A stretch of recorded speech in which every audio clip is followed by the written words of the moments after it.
أعزائي المشاهدين الفضائية القبطية، معنا اليوم عم شعبان أحد رجال ثورة 30 يونيو. وقبليها وقبل ما يمسك مرسي الحكم كان تنبأ أن الإخوان هم فصيل خونة لا ينتموا للشعب المصري، ولا عندهم يعني معنى صح كده باللغة العربية بتاعتنا البسيطة. ما عندهمش أصل يخافوا عليه، ما عندهمش عرض بيحترموه، ليس لهم وطن. وليس لهم وطن. عم شعبان النهارده سامعين من اردوغان بتاع تركيا، وتدخل في شؤون الداخلية لمصر، وتدخل في شؤون الجيش المصري والتطاول عليه. وبيبعتوا النهارده أسلحة، وبيبعتوا جواسيس ليهم، بيبعتوا لبس جيش. كنا عايزين نسمع منك الرسالة اللي انت كنت عايز توصلها له، وفي نفس الوقت يعني نتمنى ان يعني الرسالة دي توصل لكل شعب تركيا. اللي اردوغان بيحاول يكره الشعب المصري في شعب تركيا العظيم، اللي وقف في ثورات كتيرة جدا ضد الظلم. فاحنا النهاردة عايزين نسمع منك رسالة موضحة جدا لشعب تركيا، ورسالة للشعب المصري بخصوص التدخل في شؤون مصر. بالنسبة لرجب طيب أردوغان، حتى يعلم الشعب المصري لماذا رجب طيب أردوغان يكره جيش مصر العظيم. بعد أن أسس محمد علي باشا الجيش المصري على ما أذكر 1918 أو 17، لا يعني مش فاكر التاريخ بالظبط، في سنة 1930 حاصر الجيش المصري الأسيتانة اللي هي تركيا.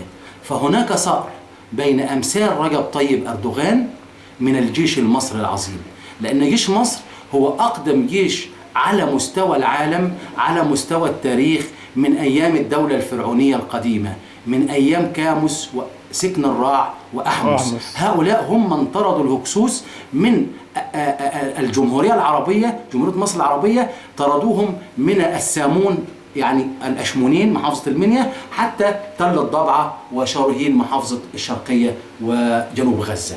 فهذا الجيش المصري القديم. الجيش المصري الحديث اللي هو أسسه محمد علي، ثم حاصر الأسيتانة بعد ذلك. فرجب طيب أردوغان عنده حاجة، مرض اسمه الوهم، وهم الخلافة الإسلامية.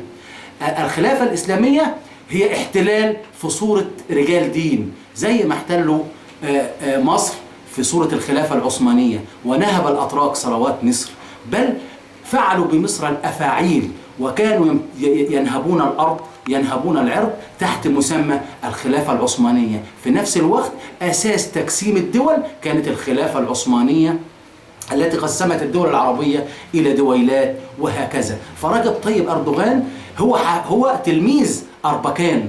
أربكان ده واخد بيت أحد قيادات الإخوان المسلمين في التنظيم العالمي، فمن أجل ذلك هو محروق دمه على الإخوان المجرمين الذين قتلوا العباد وخربوا البلاد.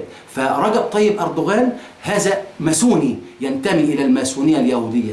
رجب طيب أردوغان تطاول على أسياده من الجيش المصري ومن الجنود المصريين. أقول له يا من تسمى أردوغان ولا أردوجان، أنت عند المصريين كلب لا تساوي شيئا. والله لو رأيتك يا أردوغان ما ليس لك عندي إلا هذا الحذاء، هذا هو الحذاء، سأصفعك به على وجهك.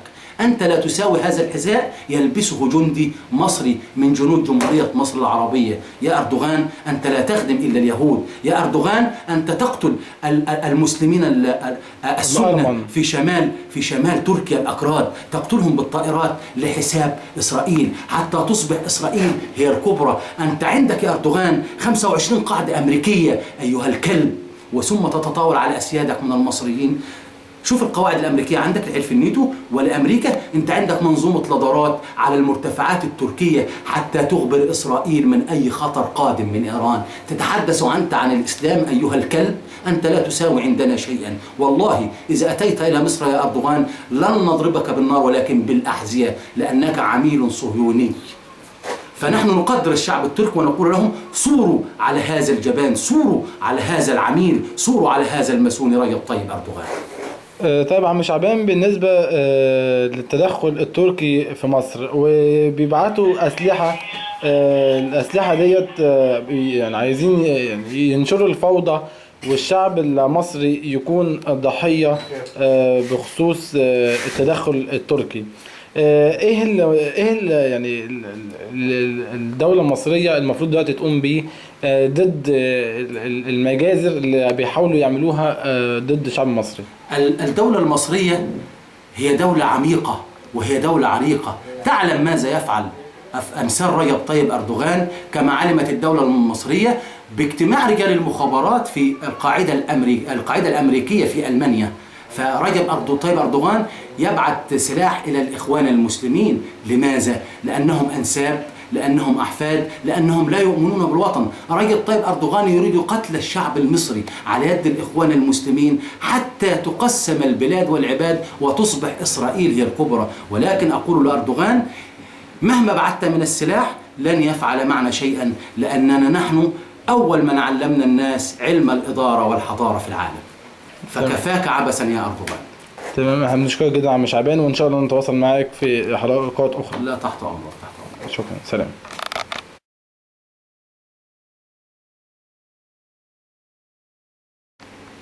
أعزائي المشاهدين الفضائية القبطية، معنا اليوم الأستاذ شعبان، وهو من أول قد قال إن أوباما هو من تنظيم القاعدة الأفغانية أو قاعدة الإرهاب عالميا في التنظيم الدولي.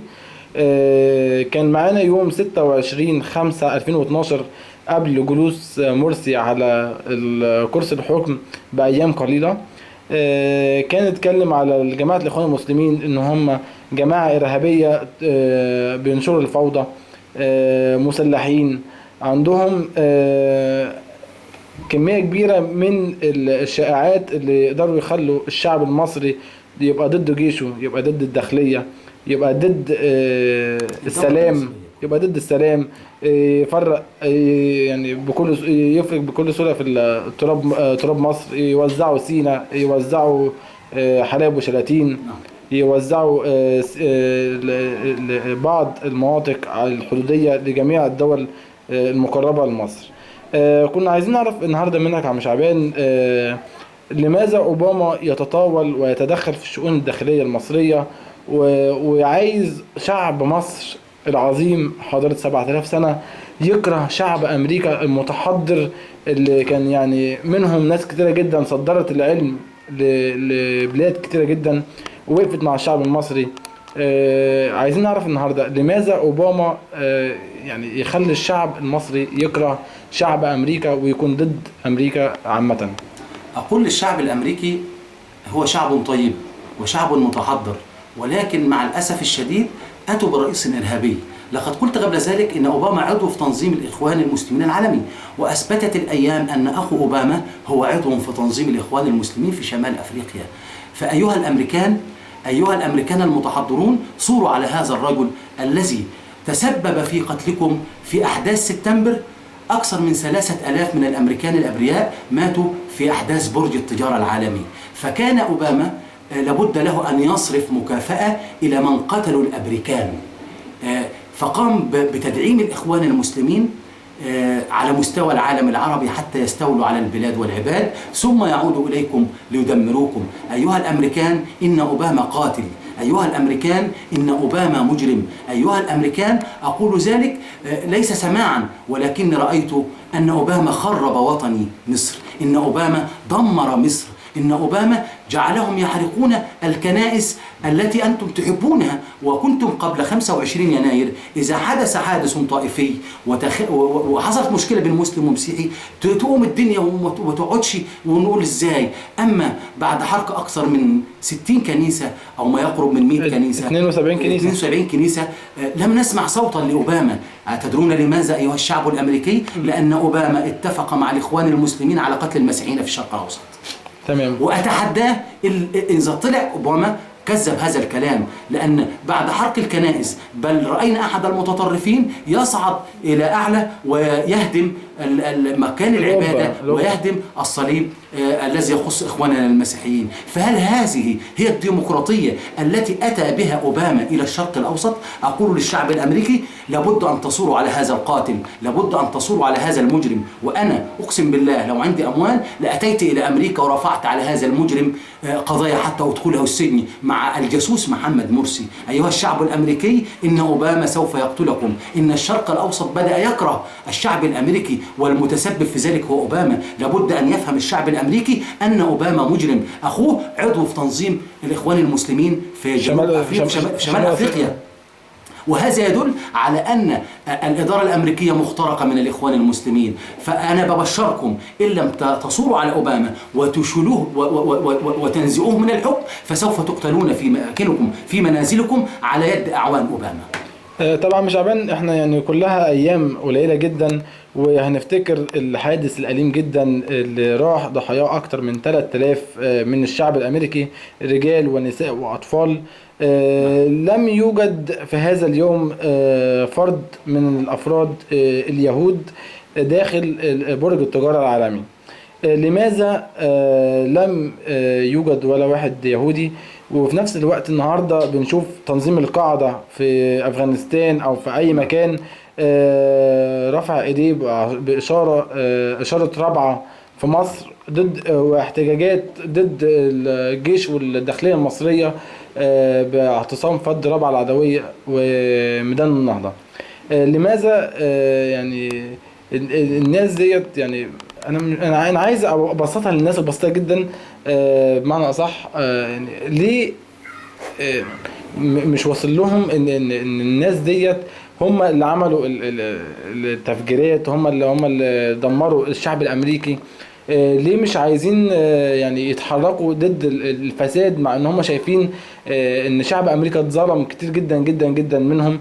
والنهارده اوباما رايح يدعم الجماعة الإرهابية ديت، تنظيم القاعدة، عايز يقف مع الجماعات المسلحة اللي كانت في رابعة العدوية، كانت في ميدان النهضة ضد الجيش المصري وضد الداخلية. ليه الشعب الأمريكي مش عايز يقوم ويثور ضد الظلم اللي هو شايفه؟ هل الشعب الأمريكي متواطئ مع أوباما، ولا يعني أوباما ليه أفكار خبيثة قد أضحك على الكونجرس الأمريكي وعلى الشعب الأمريكي بيها؟ لقد استعمى الرئيس الأمريكي باراك أوباما الشعب الأمريكي المتحضر، عصب عينيه عن طريق جون كيري وجون ماكين. هم من عقدوا الصفقة مع الإخوان المجرمين في مصر أو التنظيم العالمي للإخوان.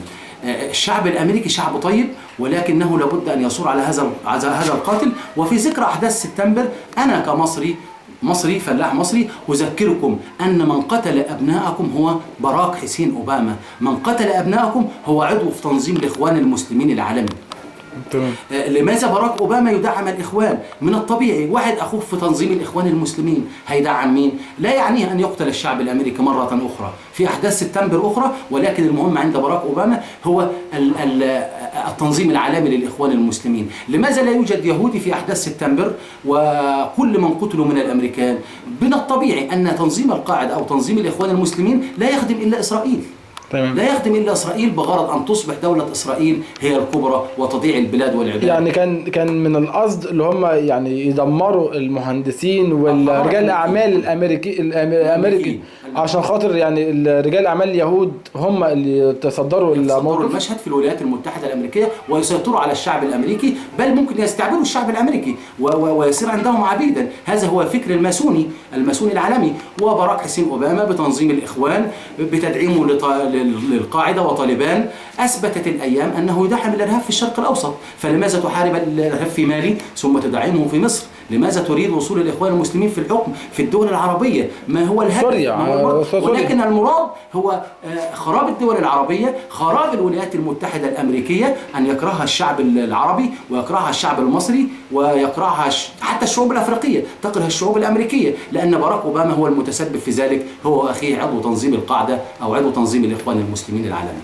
فيجب على الشعب الأمريكي يعلم أننا نحبه ونقدره، ولكن شيلوا هذا الطاغية، شيلوا هذا الظالم من حكم الولايات المتحدة الأمريكية. تمام.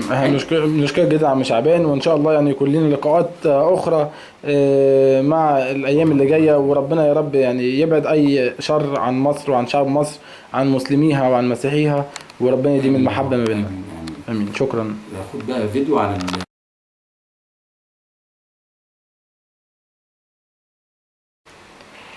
أعزائي المشاهدين فضائية قبطية، النهاردة معانا عم شعبان. يعني كان في لقاءات كتيرة جدا اتكلم فيها على الفترات الماضية. كنا اتكلمنا عن أوباما، وكنا اتكلمنا على رجب طيب أردوغان، كنا اتكلمنا عن قضية الشعب المصري.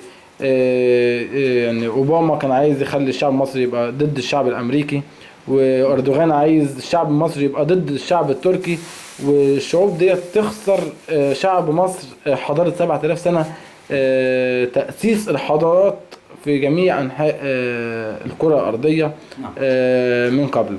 النهاردة عم شعبان كنا عايزين نتكلم عن الجماعات اللي موجودة. الفيديو اللي اتعرض بتاع الجماعات الموجودة في فلسطين لقطاع عز الدين القسام وحركة حماس، ودعم حركة حماس من إسرائيل لضرب الجيش المصري أو لضرب الأمن في مصر، وترك القضية الفلسطينية، تعيش إسرائيل في أمان، وتعيش مصر في لا أمان. كنا عايزين نعرف نسمع منك تعليق عن ما يحدث من الخونة ضد الأمان اللي موجود، وضد القضية اللي كان بيساندها الشعب المصري، قضية فلسطين والقدس. ويعني هنسمعك، وإن شاء الله يعني نستفاد منك على مدى الفيديو ده. أما بالنسبة لدعم الشعب المصري للشعب الفلسطيني وللقضية الفلسطينية، فهو من سنة 42 منذ الاحتلال الإسرائيلي إلى القدس، والشعب المصري والجيش المصري يدعم القضية الفلسطينية والشعوب العربية عامة، يعني الشعوب العربية عامة. ولكن كان النصيب الأكبر إلى الدولة المصرية بقيادة الجيش المصري وبكل زعمائها وبكل رؤسائها. تمام. فلما تأسست حماس اللي هي فرع من الإخوان المسلمين، الذي أنشأها وأسسها هو إسرائيل. لماذا؟ حتى يتم ضياع القضية الفلسطينية إلى الأبد، ويصبح الصراع بين الفلسطينيين أنفسهم. فقامت حماس وعملت حكومة مستقلة في غزة، وتركت الجهاد ضد الإسرائيليين. والآن ظهر فيديو على التلفزيون يقول لك إشارة رابعة. أي رابعة هذه التي تتكلم أنت عنها؟ من تقاتل؟ تقاتل الجيش المصري الذي دافع عنك وعن أمك وعن أبيك وعن أجدادك وعن عرضك. تتحدى الجيش المصري؟ أنت واهم، أنت واهم. أنا عندي رد على كتاب عز الدين القسام وعلى كتاب حماس، ولو فيهم راجل يقول أنا راجل يطلع يرد عليا. أقول لكم: لقد حبلت نساؤكم في سجون الاحتلال الإسرائيلي. باللغة العامية: لقد اعتدى الإسرائيليين على نسائكم فحبلت وولدت لكم صهيونيا صغيرا. تعتدون على أرض مصر أم الدنيا، على أرض الفيروز أرض سيناء، وتقتلون خير أجناد الأرض. يا رجل، لو كنتم رجالا ومقاومين وتدعون أنكم أقوياء وبتعملوا عرض بالعربيات وبالصواريخ، روح طلع أختك من السجون الإسرائيلية بدل ما جابت لك ليفي كوهين ولا عزرا. انت عار انك انت تبان في الشاشة، عار على كتائب القسام، عار على كتائب حماس ان هي تظهر في عرض عسكري. عرض عسكري ايه يا ابني؟ ده انت اختك في السجن. عرض عسكري ايه يا ابني؟ ده انت امك في السجن. يا ابني ده الاسرائيلي بيغتصب امك واختك. انت بتعمل ايه؟ ايه اللي انت بتعمله؟ وفي الاخر تتطاولون على جيش مصر. جيش مصر هذا الذي تعتدون عليه اصغر عن عسكري مجند البسيط خالص. الجزمة بتاعته اللي هو لابسها برقبة كتائب القسام، برقبة حماس، برقبة كل من يدعي المقاومة في فلسطين. ماذا فعلتم إلى القضية الفلسطينية؟ لقد قال الرئيس الإسرائيلي أو رئيس وزراء: لقد فقدنا محمد مرسي، فقدنا حليفا قويا. لماذا حليفا قويا؟ لأنه أعطى الأمان لإسرائيل. لم تطلق حماس طلقة واحدة على الكيان الإسرائيلي في عهد محمد مرسي. لم يتم تفجير الغاز مرة واحدة في عهد محمد مرسي، ولكن قبل محمد مرسي تم التفجير، وبعد محمد مرسي تم التفجير. ثم تظهر أنت في فيديو وتعمل إشارة رابعة مين؟ أنت عملت هكذا، أنا كمصري بعمل لك كده، ودي عند المصريين تعني كثير. فأرجو من يشاهدني إنه يسامحني على هذا الفعل، ولكن أنت بتعمل كده، أنا بعمل لك كده، هتعمل إيه في مصر أنت؟ أنت لو جيت هنا ستسحق أرض سيناء، ستكون مأوى لك، ستدفن فيها حيا أنت ومن يعاونك. روح حرر أختك، روح حرر أمك، شوف قضيتك المسجد الأقصى الأسير وكنيسة القيامة الأسيرة كنيسة بيت لحم، ثم تحدث عن الشرف وعن الأمانة وعن الكبرياء. أما الآن فأنت ليس لك شرف ولا كبرياء ولا أمانة ولا تعد رجلا، لأن أرضك محتلة وتدعمك قطر. قطر أقول إلى الكلب تميم: أنت فعلا كلب ابن حمد، كلب من ذلك الكلب، ولكن ليس كلبا نظيفا، ولكنه كلب ضال. فالكلاب نوعان: كلب عنده ولاء وأمان لصاحبه لوطنه، وكلب ضال مسعور يعض كل الناس، يأكل كل البشر. فهذه هي قطر بقناة الجزيرة. ولذلك ظهر الكلب يوسف القرضاوي يتطاول على الجيش المصري ويقول إن جيش مصر، جيش إسرائيل خير من جيش مصر. ليه حق يقول كده؟ عارفين ليه يا شعب مصر أو يا شعب غزة أو يا شعب أمريكا؟ لأن القرضاوي يجود اللغة العبرية كتابة ونطقا، لأن هذا الرجل يعتبر يهوديا. فيجب على الشعب أن يفهم، يجب على كتائب القسام وحماس أن تفهم أنهم لا يستطيعوا فعل شيء مع الشعب المصري. وانتم بتخسروا الشعب المصري، بتخسروا كل الدعم المصري. الشعب المصري الآن جواه ألم، جواه جرح من الفلسطينيين الذين تطاولوا على خير أجناد الأرض. فأنا بقول لهم: لن تنالوا من جيش مصر، لا أنتم ولا حماس ولا كتائب القسام ولا حتى الإرهابي باراك أوباما نفسه. تمام. احنا كنا برضه عم شعبان كنا عايزين نسألك في نقطة ان الفلسطينيين دلوقتي بقى مكروهين، حتى الناس الكويسين الطيبين اللي فيهم بمسيحيينهم بمسلمينهم، الناس اللي هم مالهمش اي اهداف سياسية دلوقتي بقى مكروهين. دول يقدروا يعملوا ايه عشان خاطر يعني يقفوا جنب بلدهم فلسطين، ويرجع محبة الشعب المصري للفلسطينيين تاني، ونرجع نبص للقضية الفلسطينية ونقدر نجيب لهم حقوقهم كما كان يفعل الرئيس الراحل أنور السادات وجمال عبد الناصر والرئيس المخلوع محمد حسني مبارك.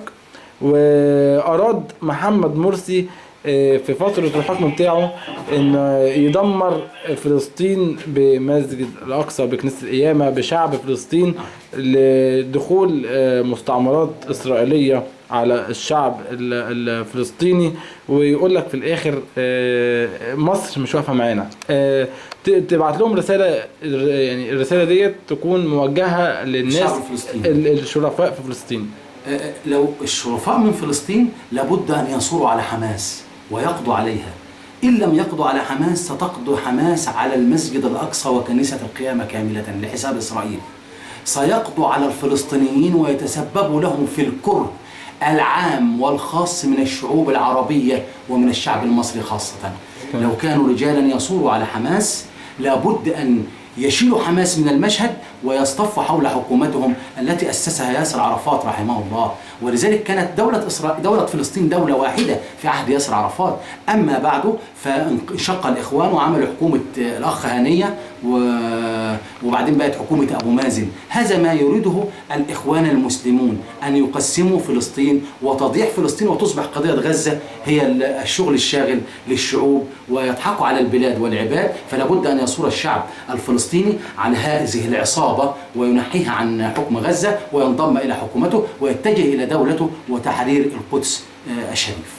تمام، احنا بنشكرك يا عم شعبان، وان شاء الله يكون لنا لقاءات اخرى بخصوص القضيه الفلسطينيه اللي الشعب المصري مش هينساها مع الشرفاء الفلسطينيين اللي هم شعب غزه سوف يصور ان شاء الله، وشعب فلسطين الحر سوف يصور على هذه الفئه الاجراميه. عارف ليه هيصوروا عليهم حضرتك؟ لسبب واحد بس، لان بتوع حماس رموا بتوع فتح من الدور السابع والدور العاشر يقتلوا بعضهم بعضا. اقول ان حماس مجرمه وافتى لها القرضاوي بذلك، قتلوا المصلين في مسجد اسمه مسجد ابن تيمية، وقتلوا فيه المئات من الفلسطينيين الذين يصلون العشاء أو الظهر أو المغرب، قتلوهم بالأربجيات. فهذه هي حماس لا تقتل الإسرائيليين ولكنها تقتل المسلمين، تقتل المسيحيين. هؤلاء ليسوا بشرا، لا يصح لهم أن يتكلموا عن الرجولة أو عن الكرامة أو يعمل عرض عسكري. عرض على مين يا عم؟ طبعا وجه العرض ده لإسرائيل لو أنت راجل، وأنا معاك.